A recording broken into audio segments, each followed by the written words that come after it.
So if we can cue the video, we'll take a look. You put this together for us. There's Eleanor looking straight over at the tomb directly. She's a shepherdess looking at St Margaret's burial ground. Her eye level is directly at the tomb. You'll see the tomb. It's directly in line with the tomb. Staring directly at it. As a clue, she's staring directly at it. There it is, that black monolith. We're taking a closer look at the monolith. It's a family tomb called Rennes, and you can't pronounce Rennes without pronouncing the French word reine, which is French for queen. And we'll sort off the piece in this puzzle. You also have the name next to it. That tomb right next to it is no more than half an inch away. It's just unnatural that two tombs are segued together. It has the name Mary on it also. And the Rennes tomb has Martha on it as well. It's very biblical.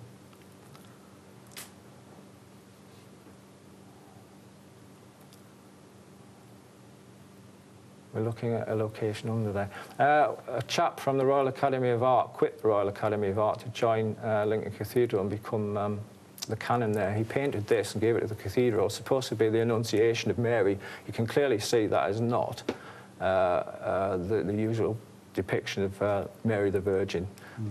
Margaret Starbird, who I showed this to, says it clearly shows the Sacred Feminine.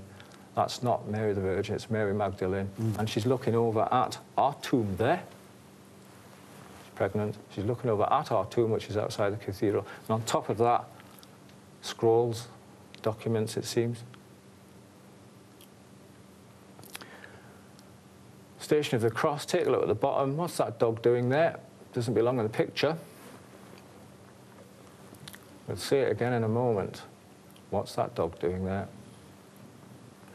We go to the Great East Window, 64 roundels, that's a chessboard. Now we're going to go to a specific one. It's the scene of the Last Supper, and instead of a loaf of bread or a glass of wine, Jesus Christ is looking at the dog on the plate. Oh, yeah. What's the dog doing there? It's the same dog we've just seen at the Station of the Cross.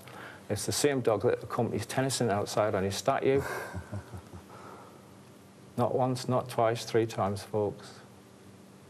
Did you give an interpretation as to why the dog? Yeah, it seems to do with every Masonic lodge has got the blazing star, and that's supposed to be a reference to the dog star Sirius. Right.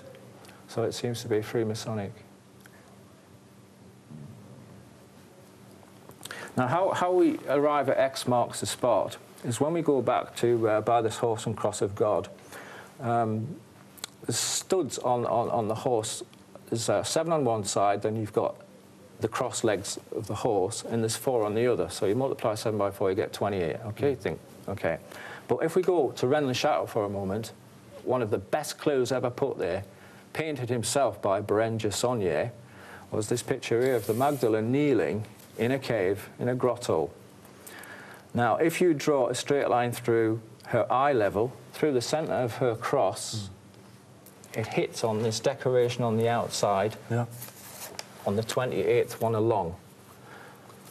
So she's staring at the 28th? She's absolutely staring at the 28th one along. Now, this is a major clue nobody's ever really sorted out. Now, if you go to our tomb, where we've just seen, and stand there and orientate yourself as you would in that picture, you will see that there, and it is clearly, if you could stand there yourself, you might agree, it is Lincoln Castle. I've took people there, and that's the one that gets them, Phil. When they stand there and look at that, and bear in mind everything that's led them there, it's well beyond coincidence. Well, I mean, I have to say, this is a damn sight more fascinating than the Da Vinci Code, which I thought was incredibly boring. And this is just a fraction of all the things. Like, can I just say that the arms of Lincoln is the fleur-de-lis. Lincoln Cathedral is in the shape of the Cross of Lorraine. Yeah. We've got a Jerusalem, a place name, 3 miles outside of Lincoln, Jerusalem. Nobody knows why we ever had it. Lincoln used to be a walled city, like Jerusalem. I think we're going to have you back on, Dan, to go into this a lot deeper. Don't forget, Philip, I approached Lincoln Cathedral and said, can I have a GPR scan on my location? Yeah. Below that tomb is where everything is led. It's something of vast importance, one would assume, if we believe the Rennes-le-Chateau's hype. I was going to pay for it myself. They actually announced publicly I could have the scan. And when it came to doing it, they changed their mind and said, you can't have it.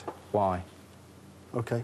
So we've announced on television now, you think you know where some kind of treasure is hidden. Something to do that I believe the Templars once got. Permission.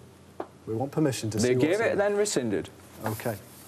Well, let's see what develops. If we get anywhere, you definitely got to come back. But you've got to come back on anyway, because there's way too much here to talk about it just off the programme. Dan, thank you very much for coming on. You're welcome. Thank you for coming.